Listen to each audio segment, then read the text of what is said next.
1985 में फिल्म सुर्खियां का निर्देशन अशोक त्यागी सुर्खियों में छा गए थे। फिल्म को जबरदस्त सफलता मिली थी। इसके बाद उन्होंने अंधेर गर्दी, return of the old tube, Bharat भाग विधाता, इस रॉकिंग द डिस्को, रियासत, life a second chance, why I killed Gandhi जैसी फिल्में निर्देशित कर बॉलीवुड में अपनी एक अलग जगह बनाई। इन दिनों वह फिल्म फायर ऑफ लव को रेड को लेकर चर्चा में है। अशोक त्यागी के निर्देशन में बनी film fire of love red में कृष्णा, अभिषेक, पायल घोष, अरुण बख्शी, भरत दबोलकर, कमिल सावन जैसे कलाकारों का समावेश है। अशोक त्यागी ने film fire of love red के साथ ही कुछ अन्य मुद्दों को लेकर फिल्मी संगम चैनल पर लंबी बातचीत की। अशोक त्यागी जी, फिल्मी संगम चैनल पर आपका स्वागत है। धन्यवाद सर, 1985 फिल्म सुर्खियां से आपका करियर शुरू हुआ और 2023 आ गया।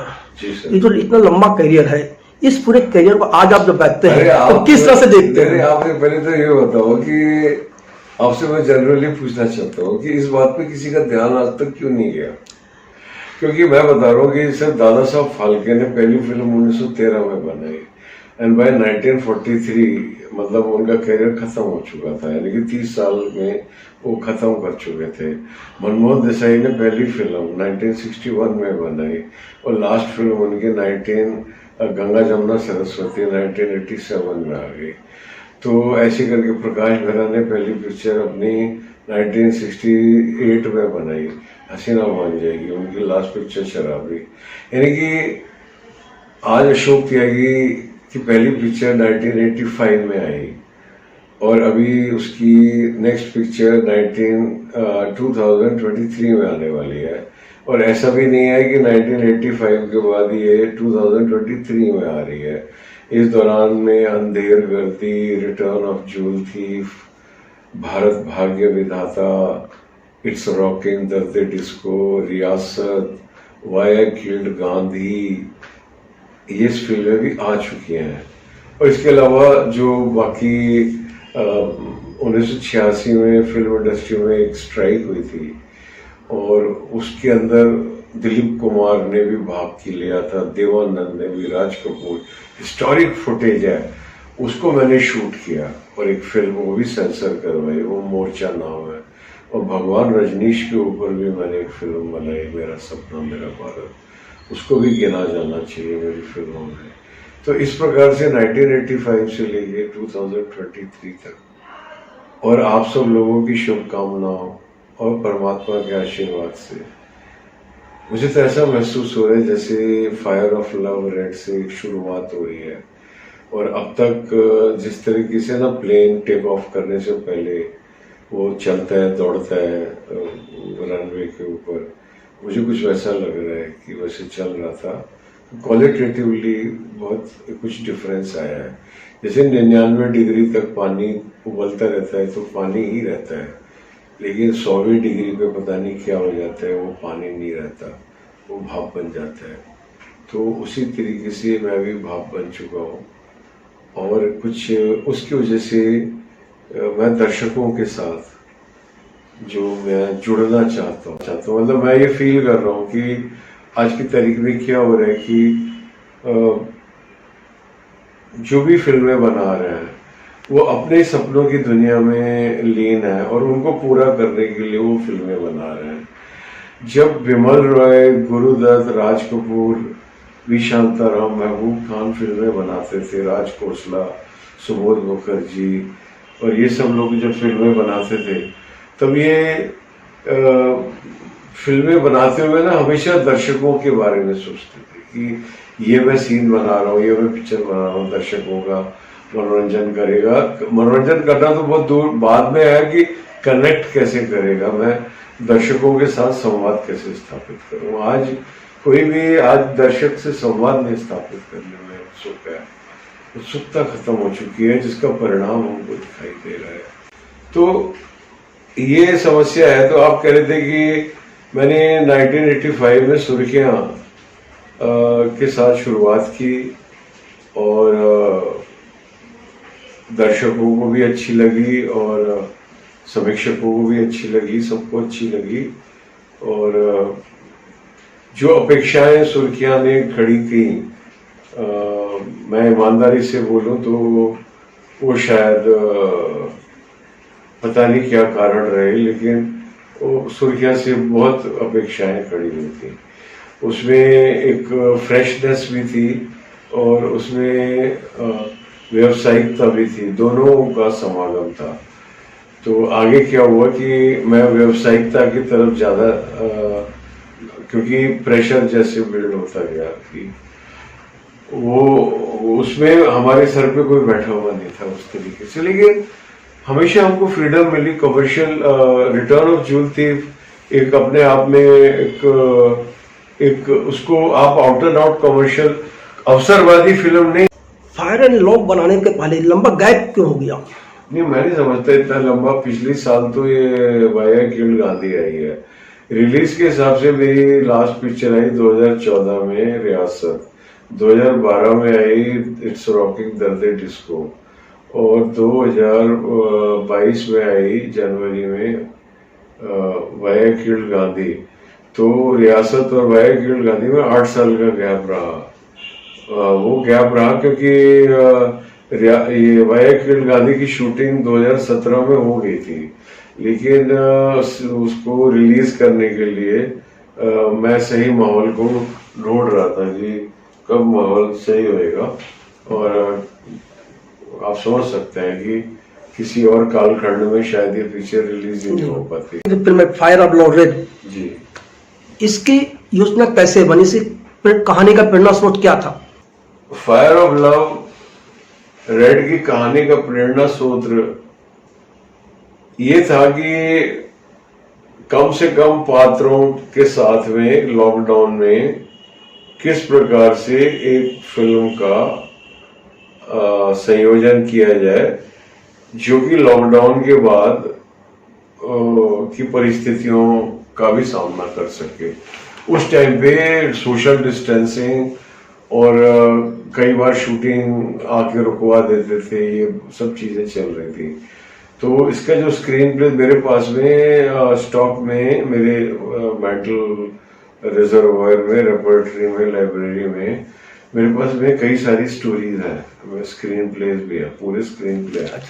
तो उसमें ये स्क्रीन प्ले था जो एक थ्रिलर है, और मुझे लगता था, और ये एक सिनेमा की जो एक बहुत बड़ी चुनौती है सिनेमा के सामने, कि सिनेमा का जो कैमरा है, जैसे आपने ये कैमरा लगा के रखा हुआ है, अब कैमरे के पीछे हूं मैं, कैमरे के आगे हूं, तो अब मेरी जो सतह है, जो मेरा शरीर है, जो मेरा ये आवरण है, मैं तो इसके पीछे छुपा हुआ हूँ, वहां पे आप कैमरा नहीं ले जा सकते।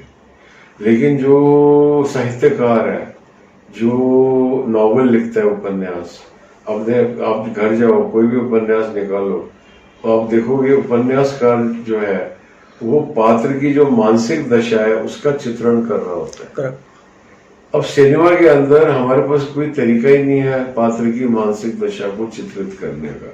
हम सिर्फ पात्र के एक्शन को चित्रित कर सकते हैं, पात्र की मानसिक दशा का हम चित्रण नहीं कर सकते।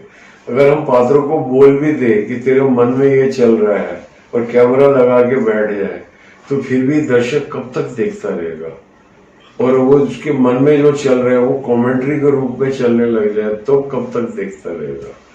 तो ये एक बहुत बड़ी एक सिनेमा की एक बोलते हो लिमिटेशन है। ये इसकी एक जो बोले जाए एज एन आर्ट, इसकी एक बहुत बड़ी जो लिमिटेशन है कि ये सब्जेक्टिविटी के बारे में मॉडर्न आर्ट के थ्रू जो पेंटर है वो अपनी अंतरदशा को प्रदर्शित करता है मॉडर्न आर्ट में। मॉडर्न पोएट्री के थ्रू जो राइटर है, पोएट है, वो अपनी मानसिक दशा को, लेकिन ऐसा कोई भी हमारे पास नहीं है साधन जिसके जरिए से निर्देशक अपनी या अपने मुख्य पात्र की मानसिक दशा को पर्दे पे प्रदर्शित कर सके। इस फिल्म के द्वारा मैंने वो प्रयास किया है। मैं ये नहीं कहता हूँ कि ये मौलिक है, ये पहला है विश्व में, लेकिन मैंने इनका कोई रिकॉर्ड नहीं रखा है इस तरीके से कि किसी निर्देशक ने ट्राई किया हो। हाँ, एक पिक्चर याद आती है 8.5 पहले की, जिसमें निर्देशक ने जो पात्र की जो केंद्रीय पात्र और जो केंद्रीय पात्र उसी का ऑल्टर ईगो है।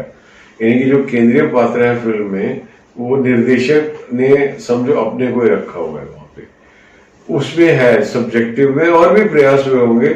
एल्फ्रेड हिचकॉक की फिल्में भी पात्र की, जैसे साइको पिक्चर है, वो जो किलर है उसकी मानसिक दशा हमारे साथ शेयर करने में कामयाब होती है। इस प्रकार के प्रयास हुए हैं, लेकिन हिंदी सिनेमा में मैं समझता हूँ ये सबसे लेटेस्ट और सबसे सफल, मैं इसको बहुत सफल प्रयास मानता हूँ, क्योंकि अब तक बड़े बड़े निर्देशकों ने ये फिल्म देखी है और मैंने केवल मनोरंजन के लिए दिखाई है। मैंने यही कह के बोला है कि आप आके अपने एंटरटेनमेंट के लिए देखिए, ये मत देखिए कि मैंने बनाई है ये वो है। आप जाके कोई भी फिल्म देखते एंटरटेनमेंट के लिए, वो मैं आपको गारंटी करता हूँ। अगर आप एंटरटेन नहीं हुए तो आप मुझे जूते मार के जाना।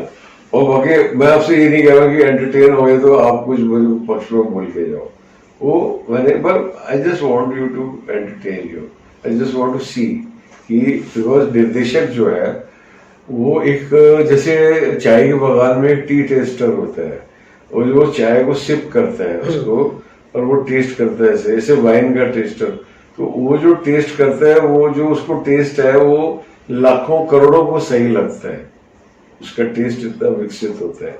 वैसे जो निर्देशक है वो उसको दिग्दर्शक बोलते हैं हिंदी में। दिग्दर्शक का मतलब होता है कि ये फिल्म का जो है ये प्रथम दर्शक है, यानी जब फिल्म बन रही है तो वो एज ए दर्शक उसको देख रहे हैं, दर्शक की तरह देख रहे हैं निर्देशक। तो इस तरीके से राहुल रवेल एक बहुत ना सिर्फ पहुंचे हुए निर्देशक है, और उसमें मैं बोलने लग जाऊंगा तो विषय से भटक जाऊंगा। उसके अलावा वो ज्यूरी के चेयरमैन रहते हैं इफी के, और बहुत सारे, तो उनको बहुत सारी फिल्में देखने का और उनके बारे में ओपिनियन बनाने का उनको अधिकार है। तो उन्होंने भी फिल्म देखी और उन्होंने भी अपना दिया। पंकज पराशर, वो टेक्नोलॉजिकली हमेशा उनको बहुत ज़्यादा एडवांस और विकसित माना गया बॉलीवुड के अंदर, और उनके अनेकों असिस्टेंट हैं जो आज बड़े बड़े डायरेक्टर हैं। तो उनका भी मैंने आपके साथ शेयर, उन्होंने भी देखी, और डेविड धवन भी देखने वाले हैं, और मधुर भंडारकर जी को भी दिखाऊंगा, और जो भी हो सकते हैं मैं सूरज बड़जात्या जी को भी दिखाऊंगा, सूरज दर्शन जी को भी मैं दिखाना चाहता हूँ, क्योंकि हो सकता है कि पर्टिकुलरली सूरज जी से मैंने कहा था, मुझे मिले थे, अभी मिल गए थे बाई चांस, तो मैंने कहा सर आपकी फिल्मों से बिल्कुल विपरीत है, ये आप पारिवारिक बनाते हो, ये तो लक्ष्मण रेखा का के पार की पिक्चर है, ये ट्रांसग्रेस कर रही है, क्योंकि नैतिक जो आज वर्तमान हमारे नैतिक मूल्य हैं, या जो नैतिक मूल्यों का आडंबर हमने ओढ़ रखा है, उस पे फायर ऑफ लव रेड बहुत बुरी तरीके से अटैक करती है। लेकिन वो अटैक इतना रोचक और इतना मनोरंजक और इतना संगीतमय है कि you will enjoy it, and as a result what will happen कि फिल्म देखने के बाद थोड़े आप अव्यवस्थित हो जाएंगे मानसिक रूप से, क्योंकि पिक्चर ने इतना ज्यादा मतलब उसका म्यूजिक बहुत ही दीवाना बना देता है आपको, जब आप निकलोगे हॉल से तो वो कर। लेकिन ये सारा जो हमने एक स्वीट एक रैप करके दिया, उसके अंदर जो हमने दिया वो एक पेंडोरास बॉक्स है। यानी कि मेरी ऐसी सोच है सर कि मेरा काम है दर्शक के अंदर प्रश्न जागृत करने का, कोई भी समाज के लिए। अगर हम सब ना अपने विश्वास को पकड़ के बैठ जाएंगे तो समाज स्टैग्नेंट हो जाएगा, और फिर दो अलग अलग विश्वासों के बीच में झगड़े हो रहे होंगे।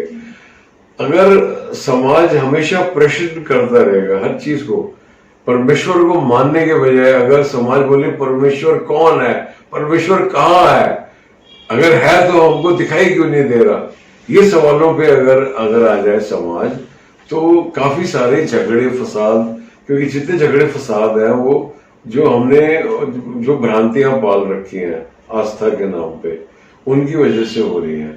तो कोई भी समाज के लिए प्रश्न करते रहना। तो ये फिल्म आपको आपके अस्तित्व को, मैं कौन हूँ, मैं इस दुनिया में क्यों आया, मैं इस दुनिया से क्यों चला जाऊंगा, पर्पस क्या है मेरी जिंदगी का, परमात्मा है कि नहीं, आत्मा है कि नहीं, स्त्री पुरुष का संबंध क्या है, पति पत्नी के संबंध में कोई सैंक्टिटी है कि नहीं है, कि सिर्फ सेक्स ही सब कुछ है, कि सिर्फ कोई प्रेम भी है, ये है वो, ये सारे के सारे आपको ना उस थ्रिलर के अंदर आपके साथ साक्षात्कार होगा।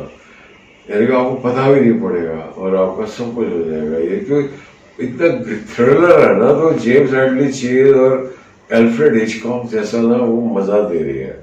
तो आदमी जो देखता है ना तो उसको बंद करे जाते हैं, लेकिन आपके अवचेतन मन पे वो जो छोड़ रही है।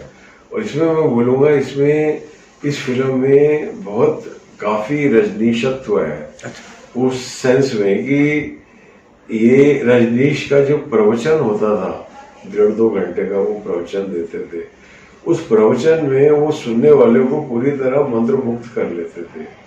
और उसमें वो हंसाते भी थे और कुछ बताते भी थे, जागरूक भी करते थे।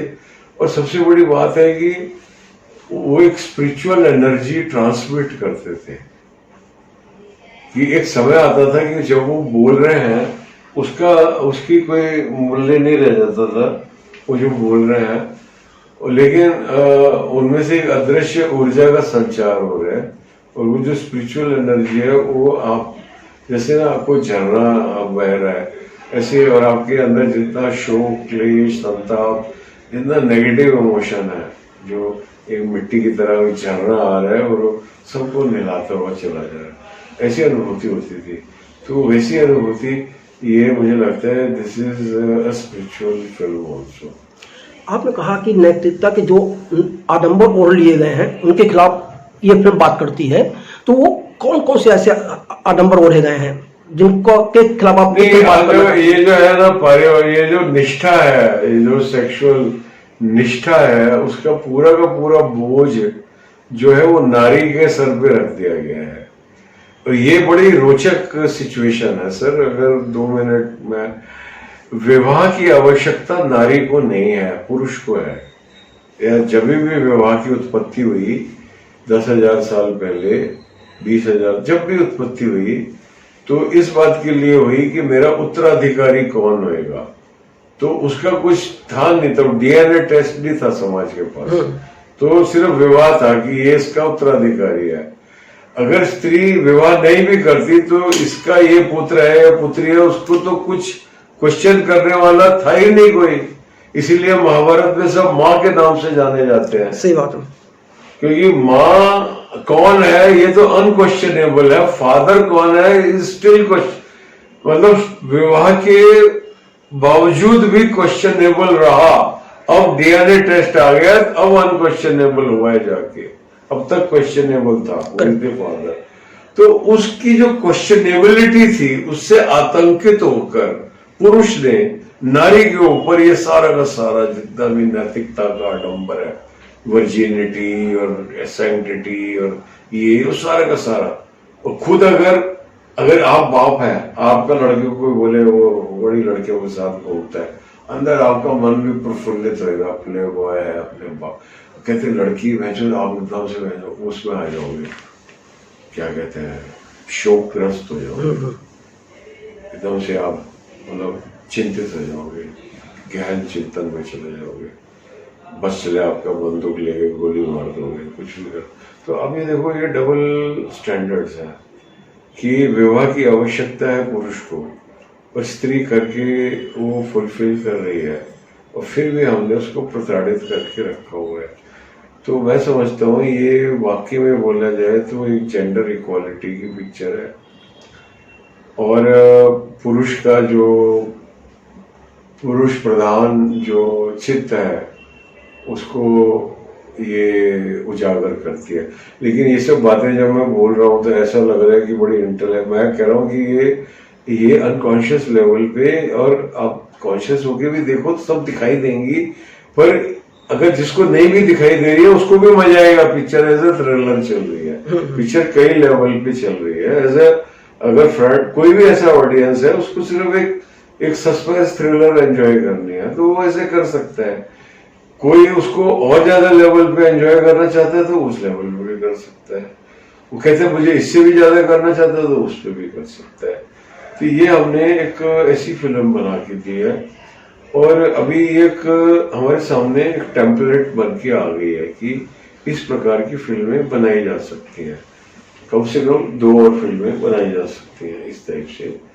उसके अलावा भी मेरे पास में स्क्रिप्ट है जिन पे काम होगा। लेकिन अभी जो फिल्में आएंगी, मैंने जो फॉर्मूले पे काम किया है वो है flop proof, how to make a flop proof picture, जो पिक्चर फ्लॉप ना हो। तो उसका है कि अगर कॉस्ट ऑफ प्रोडक्शन को कम से कम किया जाए और जो रेवेन्यू है, और वो कॉस्ट ऑफ प्रोडक्शन, जो रेवेन्यू है कॉस्ट ऑफ प्रोडक्शन से ज्यादा है, तो ये जो है प्रॉफिटेबल है, तो हिट है। अगर आपने 200 करोड़ की लागत से पिक्चर बनाई है और वो 180 करोड़ का धंधा करती है, और आप डमरू पीटते 100 करोड़ का 80 करोड़ का धंधा है, आप दुनिया को चुतिया बना रहे हो, आपको 20 करोड़ का लॉस है। मैं 5 करोड़ की पिक्चर बनाता हूँ और मेरी पिक्चर 20 करोड़ का धंधा करती है, तो मैंने अपने इन्वेस्टमेंट को 4 गुना कर दिया। 200 करोड़ की पिक्चर को 1000 करोड़ की करेगी तब जाके 4 गुना। अभी तक हमारे पास ये मानदंड नहीं है, इस मानदंड का हमको उपयोग करना होगा। मैंने इस मानदंड के अनुसार मैंने ऐसा फॉर्मूला निकाला है कि उसको फॉलो करेगी अगर इंडस्ट्री, तो इंडस्ट्री एक भी फ्लॉप पिक्चर नहीं बनाएगी। इसके लिए भी मैं चाहता हूँ कि मैं ये फिल्म आगे आए और मुझसे चर्चा करें और मुझे थोड़ा इसके बारे में बोलने का अवसर मिले। उसके लिए मैं आपका आभारी हूँ। धन्यवाद। आपने रजनीश की बात की, रजनीश खुले सेक्स की बात किया करते थे। देखिए मैं अपनी बात बताऊं, देखो क्या है इस कि फिल्म अगर का आप संदर्भ- मेरे पे बिलीव करना, देखो उसमें सब कट शॉर्ट कर दूंगा। रजनीश की किताब का नाम है संभोग से समाधि की ओर। उसने ये कभी नहीं कहा, देखो संभोग की कौन नहीं बात, संभोग की बात हमारे जो मैत्री वाला धर्म है उसमें कितनी हो रही है। उसमें तो जाके स्वर्ग में भी संभोग ही संभोग है। तो रजनीश तो वैसी कोई बात ही नहीं कर रहे, वो कह रहे हैं संभोग से समाधि की ओर, कि तो उस प्रमाइज में देखी जानी चाहिए। और मैं प्रमाण के तौर पे, मेरी इस वक्त महात्मा गांधी से कम आयु है।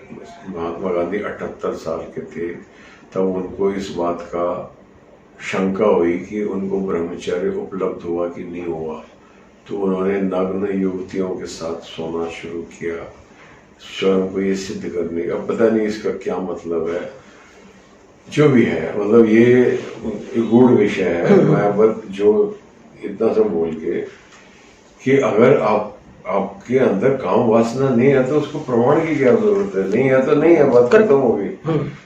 तो आज मेरी 78 से बहुत कम आयु है, कम है, और मैं पूर्णतः काम वासना से मुक्त हूँ।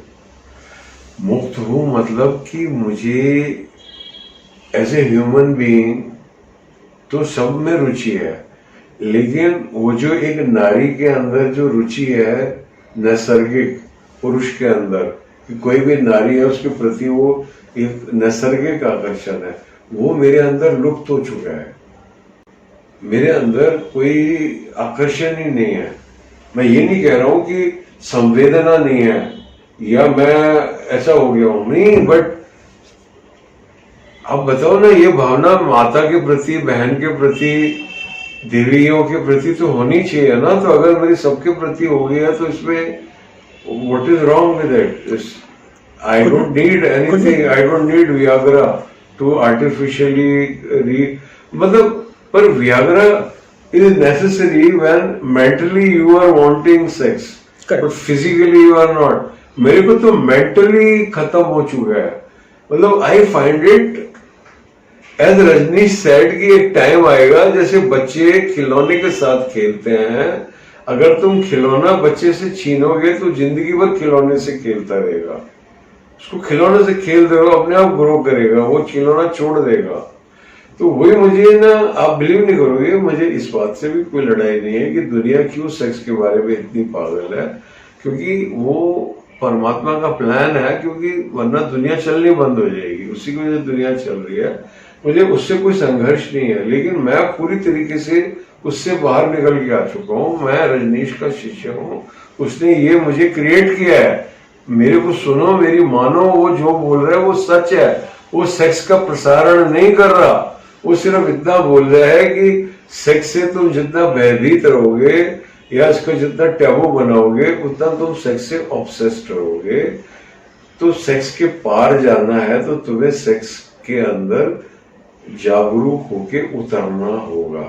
You have to enter into sex consciously, that is what he is saying. इसको आप मिस इंटरप्रेट बहुत ज्यादा किया गया है, और कुछ ऐसे भी लोग हो सकते हैं कि उनका जिंदगी का ध्येय यही हो गया हो कि वो उन्होंने वो चोगा धारण करके वो सेक्स में लीन हो गए। तो जिस प्रकार के भी लोग हैं, सबको होने का अधिकार है, सबको उसमें मतलब मेरा तो ये विचार है कि विचार नहीं, मेरा ये विश्वास है, मेरी पूरी तरीके से कि आदमी अगर किसी दूसरे को नुकसान नहीं पहुंचा रहा, किसी प्रकार से फिजिकली हर्ट नहीं कर रहा, और किसी और तरीके से उसके अस्तित्व को थ्रेटन नहीं कर रहा, तो जो जो कर रहा है उसको करने दो, उसको करने का अधिकार है। only be checked when it is becoming a nuisance for the society or for the others. किसी को भी वायलेंट होने का हक बिल्कुल नहीं होना चाहिए। Nobody should be allowed to, और वायलेंस सिर्फ फिजिकल वायलेंस नहीं है। जब आप अपने विचारधारा को किसी और पे आरोपित करते हो जबरदस्ती, वो भी हिंसा है। करेक्ट। जब आप अपनी मर्जी को किसी पे थोपते हो, वो भी हिंसा है कि मेरे ही दृष्टिकोण से आप दुनिया को देखो, मेरे ही मत को मानो, ये भी हिंसा है। तो किसी दूसरे की भी स्वायत्तता के साथ में कोई भी इंटरफेरेंस जो है वो हिंसा है। सर, लंबा करियर रहा है और बॉलीवुड में तमाम बड़े कलाकारों के साथ आपके संबंध रहे हैं। जी सर। इसके बावजूद इस फिल्म के लिए कृष्णा अभिषेक को लेने की कोई खास सोच रही है? कोई नहीं, ये फिल्म बनाने के पीछे मेरा ये उद्देश्य था कि मैं फिल्म उद्योग को दिखाना चाहता हूँ कि अगर एक निर्देशक चाहे तो बिना किसी बड़े तथाकथित, इस पिक्चर के बाद तो कृष्णा अभिषेक भी बड़ा स्टार बन जाएगा। मेरा मतलब कहने का मतलब समझा जाए कि बड़ा स्टार भी कभी न्यू कमर था। तो आप समझने का प्रयास कीजिए मैं क्या कहना चाहता हूँ। मेरे किसी के प्रति कोई अपमान की, मैं सबके प्रति सम्मान और स्नेह से भरा हुआ हूँ। पर मैं जो बात कह रहा हूँ वो ये है कि मैं ये करना चाहता था कि एक फिल्म बना के दिखाऊं ताकि दूसरे निर्देशकों को भी साहस हो कि बिना किसी सो कॉल्ड बिग स्टार के भी एक निर्देशक कामयाब पिक्चर बना सकता है। करेक्ट। उसके अंदर जैसे मैं कोई पहला नहीं हूं। महेश भट्ट ने राज, क्रिमिनल और अनेकों ऐसी फिल्में बनाई हैं जो महेश भट्ट का एक जॉनर होता था, जिसमें ये फिल्में विक्रम भट्ट, महेश भट्ट अलग जॉनर रहा इनका। इनका एक जॉनर होता था थ्रिलर का, जिसके अंदर अच्छा म्यूजिक होता था और कुछ एडल्ट्री से जुड़ी हुई क्राइम होती थी उस तरीके से। और ये तो more or less what I am trying to do in my own way. They have also done it. So there is this place for this cinema. अभी हाल ही में 1920 विक्रम भट्ट जी की सुपुत्री की हाँ, और अपनी कॉस्ट ऑफ प्रोडक्शन के हिसाब से अच्छी कवरेज करके गई है, अच्छी चल के गई है। तो हमारी पिक्चर का भी ब्राइट फ्यूचर है। लेकिन हमारी पिक्चर में क्या पोटेंशियल है कि 1920 और इस जैसे तो उतना तो कवरेज करेगी। हमारी पिक्चर में एक वो वाला ब्लाइंड वाला गेम है कि हो सकता है ना कि वो डार्क हॉर्स निकलता है, जैसे कि ये हंड्रेड्स ऑफ करोड़ वाली निकल जाए, वो इसमें है। अगर इसको डिस्ट्रीब्यूटर सही मिल जाए, यानी कि एक संरक्षण मिल जाए, 1 हफ्ते का 1.5 हफ्ते का सिनेमा वाली, तो बाकी तो हिट होने वाली है। इसके पिक्चर के डायलॉग, इस पिक्चर का म्यूजिक इतने सुपर हिट है कि ओटीटी पे, इस पे, उस पे, मोबाइल पे लोग रट जाएंगे यार। पर इसका जो मजा है ना पिक्चर का, जो बिग स्क्रीन पे देखने का है सर, वो लाजवाब है। मैंने उसको दिमाग में रख के पिक्चर की रचना की है। तो मैं चाहता हूँ कि वहां पे जितनी जल्दी, मुझे तो ऐसा लगता है अगर सही तरीके से चलाई गई ये पिक्चर सिल्वर जुबली हो सकती है। जब होनी बंद हो गई है, पहनाज निलानी जी का निषाद सिनेमा है टाउन में, और वहां मैं प्लान कर रहा हूँ उसको 25 हफ्ते चलाऊंगा, मतलब 50 दिन तक तो रेगुलर में चलाऊंगा, उसके बाद में मैटनी में ले जाके इसको 100 डेज और 25 वीक्स तक चलाऊंगा ये पिक्चर को। फिल्म के संगीत के बारे में क्या कहना चाहेंगे? लाजवाब है, आउटस्टैंडिंग है, सुपर हिट है, क्रांतिकारी है। रिजू रॉय विल, जो A.R. रहमान ने 1995 रंगीला से जो उन्होंने एक उसके पहले का संगीत है, उसके बाद उन्होंने कंप्यूटराइज सिंथेसाइज साउंड को प्रोमिनेंस दे दी और अपने ही स्टूडियो में वो खुद ही क्रिएट कर लेते हैं उस तरीके का संगीत। और क्योंकि जो चलता है सब उसी की नकल करते हैं, तो लगभग हर म्यूजिक डायरेक्टर वैसा ही काम कर रहा है आज की तारीख में।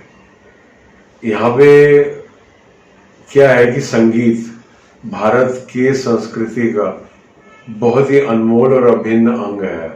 अगर हमारे देश में सारंगी बजाने वाले, सितार बजाने वाले, हारमोनियम बजाने, तबला बजाने, मृदंग बजाने वाले, वायलिन, अगर हमारे पास ये लोग ही नहीं रहेंगे तो फिर हमारे पास संगीत कहाँ से रहेगा? हमारे पास संगीत कहाँ से रहेगा?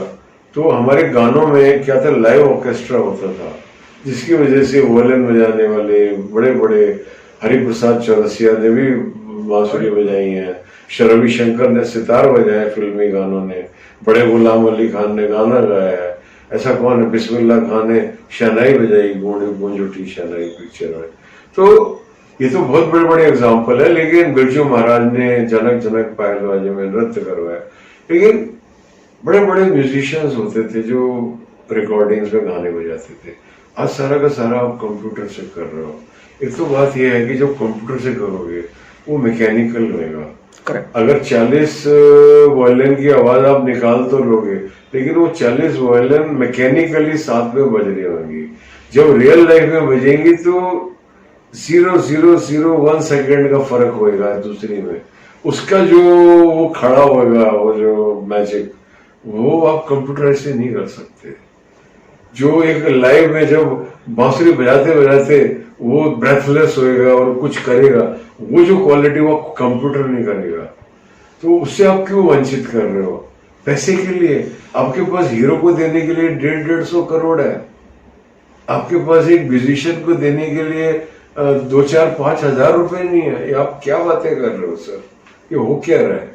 तो उसको हमने रिवर्स किया है। अच्छा। रिजू रॉय के माध्यम से मैंने रिजू रॉय को यही समझाया, वो भी उसी स्कूल का है जहाँ से A.R. रहमान पढ़ के आया, royal college of music London, वो भी वहीं का सीखा हुआ है रिजू रॉय। मैंने उसको बोला कि रिजू, हमको Salil Chowdhury, S.D. Burman, Hemant Kumar as a music director, वो वाला तेरे में से मुझे म्यूजिक निकाल के लाना है।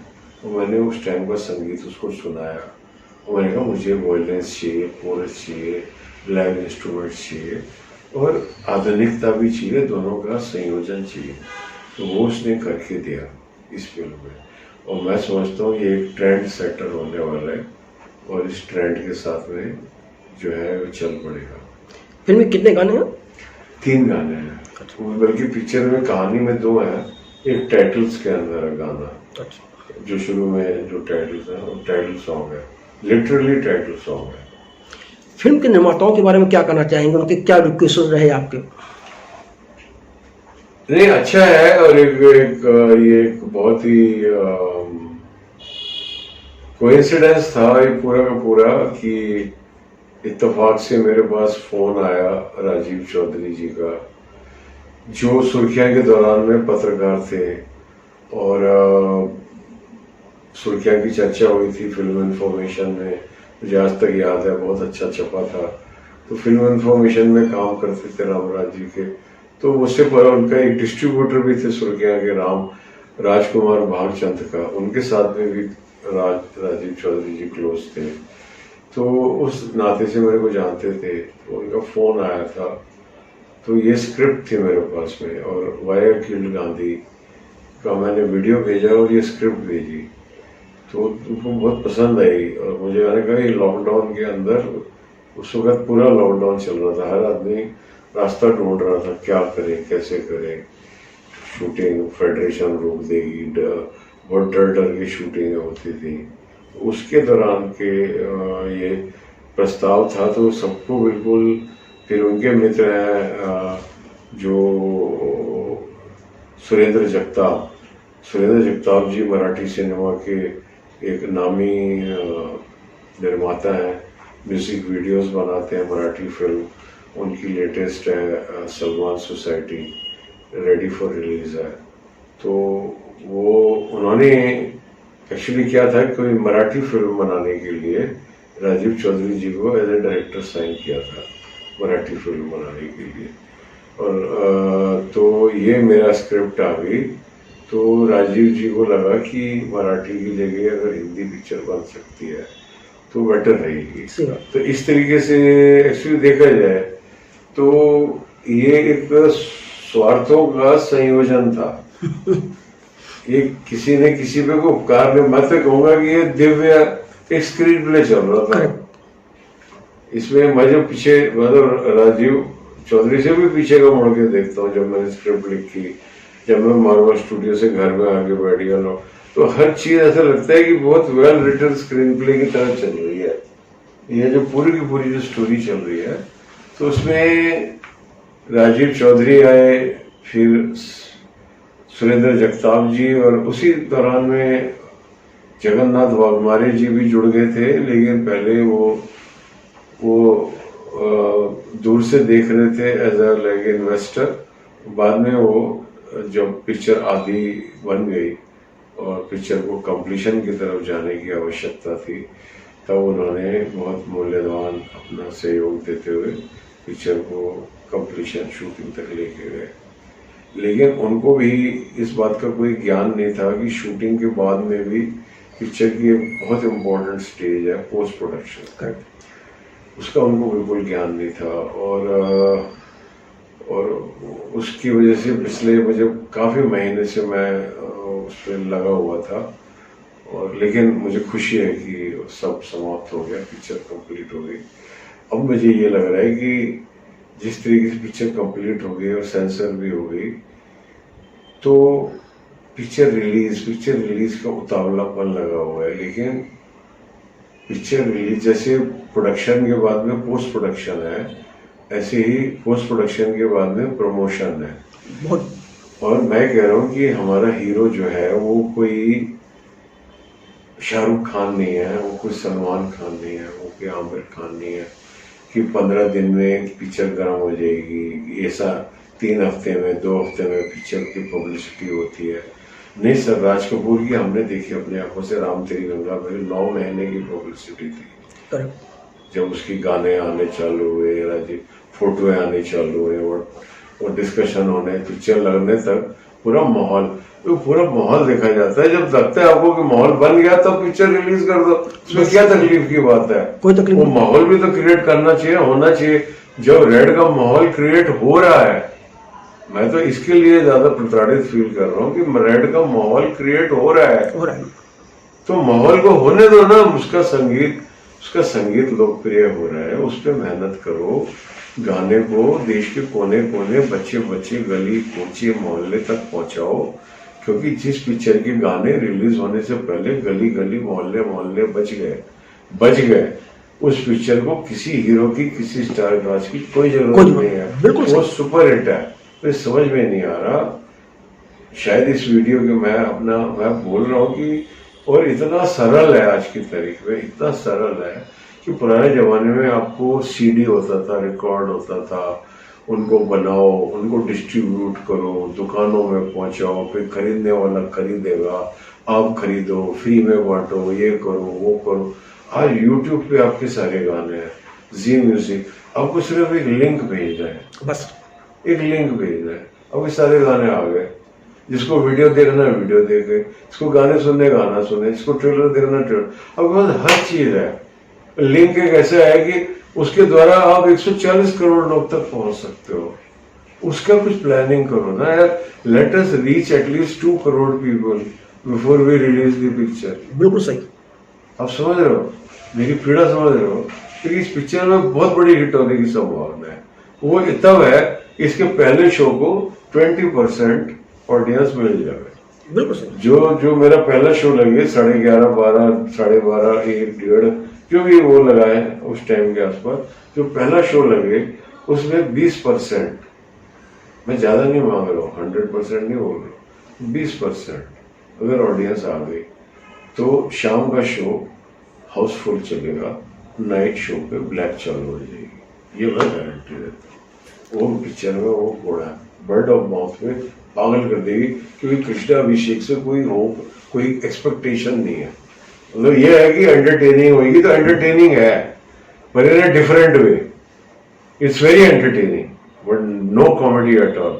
पिक्चर की कामयाबी यही है कि अगर एंटरटेनिंग नहीं होती ना तो वो उजड़ गई होती। लकीली एंटरटेनिंग है। नहीं लगता कि भारतीय सिनेमा भटक चुका है? जैसे हिंदी सिनेमा जो है वो अपनी जड़ों से भटक गया है। ऑडियंस को वो मजा नहीं आ रहा कि जो आया करता था, क्योंकि भटक गया है। तो वो भी हम फायर ऑफ लव रेड से उसको वापस पटरी पे लाने का भी मतलब बहुत सार्थक प्रयास कर रहे हैं। हम ले आए हैं, ले आएंगे नहीं, हम ले आए हैं, सिर्फ रिलीज का इंतजार है, हम ले आए। पिक्चर बहुत मजा आएगा और वो आपको वैसे महसूस होएगा कि आज के युग में जैसे गुरुदत्त या जैसे कोई, मैं तो कहूँ बिमल रॉय और गुरुदत्त मिल के पिक्चर बना रहे हो आज के 2023 में। मैं पहले की बात नहीं कर रहा हूँ, आज के युग में, क्योंकि मधुमती के अंदर एक हवेली होती है, बारिश होती है, पेंटिंग होती है, वो भी है इस पिक्चर के अंदर। और गुरुदत्त की जो प्यासा पिक्चर में जो एक संघर्ष के दिनों में इसका हाल था, लगभग वही का वही हाल हमारे नायक का भी है इस पिक्चर में। तो मुझे ऐसा महसूस होता है कि गुरुदत्त और बिमल रॉय, मैं तो कहता हूँ महबूब खान, शांताराम, राज कपूर, मैं तो सबको ये पिक्चर दिखाना चाहता हूँ कि देखो यार, देखो मैं सीख रहा था, देखो मैं आज आप किस स्तर तक आ गया हूँ। मैं सच बताऊँ, मैं सुर्खियों में यहाँ पे नहीं था और ऐसे आया भी नहीं जा सकता। ये तो साधना है, ये इसे रियाज है। मैं तो किसी का असिस्टेंट भी नहीं रहा, मुझे कुछ सिखाने वाले नहीं था, मैं तो खुद ही ठोकर खा के सीखा हूँ। फायर ऑफ लव रेड के बाद की क्या योजना है?